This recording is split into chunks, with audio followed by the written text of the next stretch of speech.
دغه لاریون کوونکي د هغو دوو خویندو لپاره عدالت غواړي چې کال وړاندې یو کس یو ځای ځان ته په نکاح کړی وي.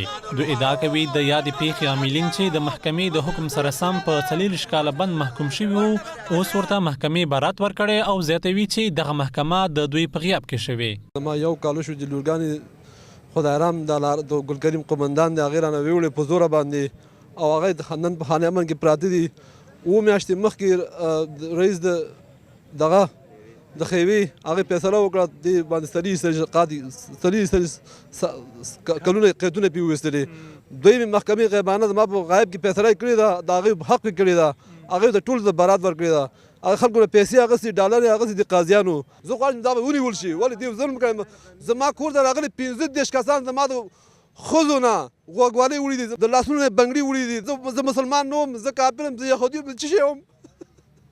د یاد نجونو پلار وایي قاضیانو یې قانوني پریکړه ماته کړې او خبرداری ورکوي که حکومت یې غم ونه خوري ځان ته به اور ورته کړي. زه حق غواړم، زما په حق کې ظلم شوی، زیاتې شوی. زما دوه لورګان په خانه امن کې نن بندیان پراته دي.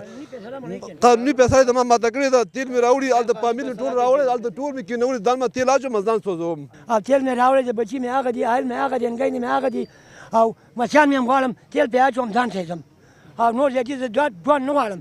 یا زه خپل حق غواړم، دغه فیصلې غم زما دی وکړي. دا ګل شریف دی او که دا قاضیان دي، دا ټول زما مخالفین دي. دغو لاریون کوونکو د غرض خبرداری ورکړل که تر راتلونکي شنبې ورځ غږ وانه اورېدل شي، لاریون به لا پراخ کړي او خپل حق به وغواړي.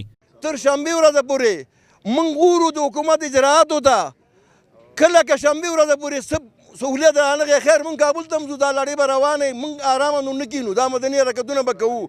خو نن د ستاسې په احترام او دلته وم ویل چې دلته د مابس ورځ ده، ستاسې په مخ کې ګوره شنبې نه زموږ مظاهره بیا شروع دی، نورو بیا مظاهره کوو. د هر مسؤلیت چې د حکومت په غاړه به وي. خو اخوا بیا د ننګرهار استئناف محکمې چارواکي دغه ادعا ردوي او وایي چې د قضیې 4 عاملین چې هماغه وخت نیول شوي وو تر اوسه په بند کې دي. د دوی په وینا په دغه قضیه کې 18 تنه ښکیل دي چې د 14 نورو د نیولو پریکړه یې څارنوالۍ ته صادره کړې ده.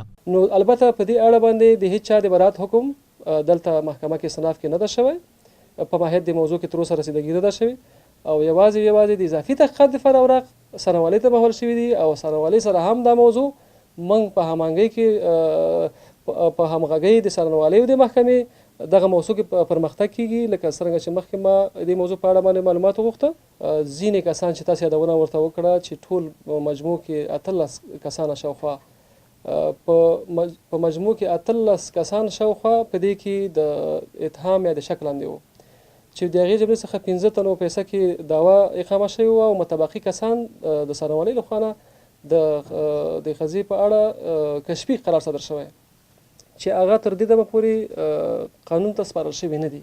د یادولو دا چې دې ته ورته ډېرې نورې قضیې هم د هیواد په قضایي ارګانونو کې د نامعلومو لاملونو له امله ځنډېدلې دي.